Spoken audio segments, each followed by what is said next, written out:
In the last section, we downloaded a couple of different Android dependencies and had them all automatically installed.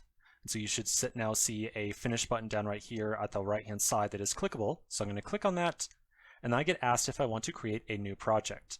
So we do want to create a new project. We're not going to actually use Android Studio for anything besides running the emulator, but to create an emulator, we have to create a new project.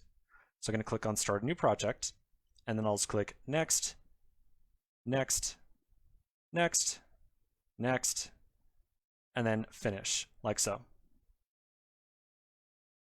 Okay, so that's going to create a new project file for us to work from. Again, we don't really care about the project that's being created. We just want to get to the main Android Studio window, which is what we're going to use to create our new simulator. So after a minute or two of setup, hopefully it's not going to take too long here. All right, come on, just a little bit longer.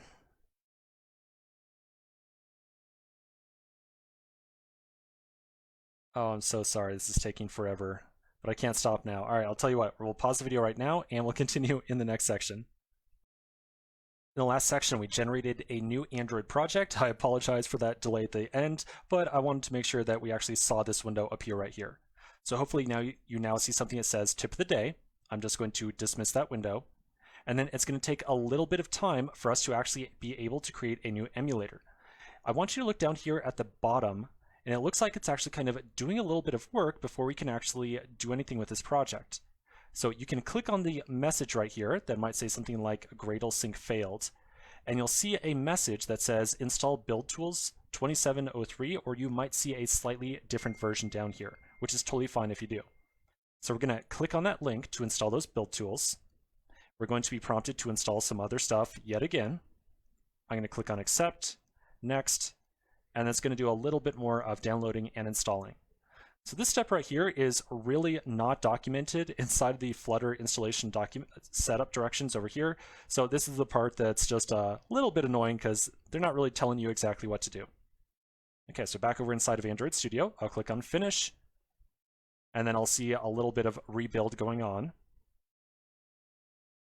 It's going to download a couple more dependencies, and then after a second or two, hopefully it's going to resolve. So just to make sure that you don't have to wait again, I'm going to do another quick break, and I'll come back to the next section when this is all complete. In the last section, we finally finished up all of our setup of Android Studio, and we're now going to use it to generate a new emulator, which we're going to use to execute our Flutter application. To do so, I'm going to first go up to the Tools menu up here, and I'll find AVD Manager. I'm going to click on that, and that presents me with a wizard that we're going to use to create our emulator. I'm going to click on Create Virtual Device. We then get prompted to select the device type that we want to simulate. I'm going to use a Nexus 5X right here. You can use any device that you wish. I would recommend, however, that you try to get a screen size around 5 inches or so. I'll then click on Next, and I am asked to select a system image. So this is the version of Android that we're going to install on this emulator. Now I'm going to use the latest version that is listed on here, API 28. Next to API 28, or whatever your latest version is, you'll see a little blue download link. And so you're going to click that link, and it's going to start the download process to get that particular image. The image itself is several gigabytes large, so I encourage you to pause the video right here and allow that download to complete. Okay, so if you're back here, I'm going to assume the download is all finished. We're now going to select API 28 and then click on Next and then Finish. And that's going to then generate our new emulator, and we'll see it immediately start up. Now it takes just a second for this screen to go away as it does all its stuff, so I'm going to give it just a moment or two to finish up. There we go. So now finally on the right-hand column over here, you'll see Actions, and we're going to click on that play button. And there's our emulator. Very good.